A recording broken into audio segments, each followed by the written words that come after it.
Então, seguindo com Roma, a primeira fase foi a montagem da cidade, e quando os romanos construíram sua cidade, os latinos construíram a cidade de Roma, eles montaram algumas instituições, e eles dominavam as suas elites locais, seus ricos, poderosos, os antigos chefes de família, lideravam a religião e lideravam uma instituição chamada Senado, que eram os dois principais institutos. Porém, eles foram militarmente dominados por um povo estrangeiro, que eram os etruscos.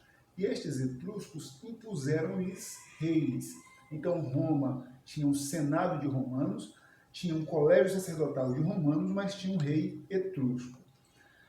O senado é uma instituição muito importante, mas naquela época da monarquia, o Senado era só um Senado mesmo, né? Como o nome já diz. O que é Senado?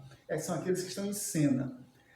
Eram pessoas muito ricas e que usavam o Senado para desfilar suas vaidades, fazerem discursos, recitarem poesias.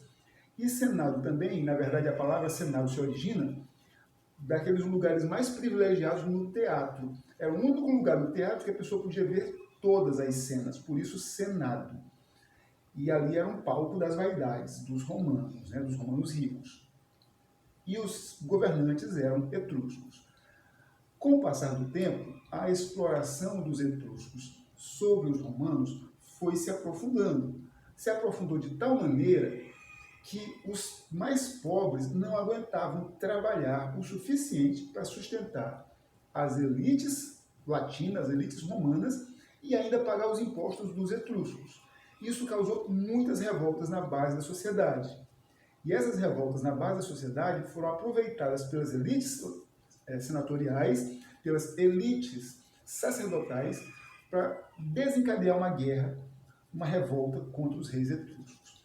E, aliás, eu quero destacar uma situação. A história de Roma é pontilhada por coincidências. São tantas coincidências, tantas coisas que se repetiram, que no século XIX foi cunhada uma expressão pelos historiadores que sequenciaram, que organizaram o estudo da história ocidental, que é aquela história de que, aspas, a história sempre se repete, o que é uma bobagem, a história nunca se repete. Então, deixa eu te falar algumas coincidências. A monarquia acaba em Roma por causa de revoltas escravistas. A república acaba em Roma por causa de revoltas escravistas. E o império entra em decadência por causa de revoltas escravistas. Neste mesmo contexto, você vai ter outras três coincidências.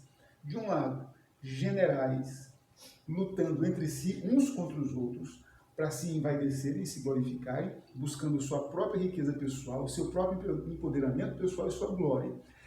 E essa luta entre generais é conhecida como monarquia. Isso acontece na monarquia, acontece na república e acontece no império. E, finalmente, uma última coincidência é que o Império Romano do Ocidente acaba com as invasões bárbaras e o Império Romano do Oriente acaba com as invasões dos otomanos, que também eram considerados bárbaros. Então, essa série de coincidências que marcam o Império Romano é que cunharam aquela frase que você conhece bem, a história sempre se repete, que não é verdadeira.